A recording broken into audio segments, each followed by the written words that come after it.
আগে ওরা খাইছে এখন এরা খেতে চায় না, কি বলছেন? একদল খাইছে আরেক দল খাওয়ার জন্য রেডি হয়ে আছে। আমরা এরকম চাই না। বিএনপি চাঁদাবাজি করছে, দখলদারি করছে। আরে ভাই, আপনি এসব প্রমাণ করে দেখান যে বিএনপি কোথাও চাঁদাবাজি বা দখলদারি করছে। এটা আপনাদের বানানো একটি খেলা, আমরা এটা বুঝি।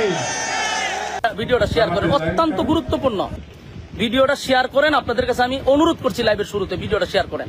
এই মাদ্রাসার মাঠে মাটির প্রয়োজন, আজকে আমরা অনেকদিন ধরে মাটির প্রয়োজন। আমি আমার সামনে মাহফিল আসতেছে, মাটি ফালাবো।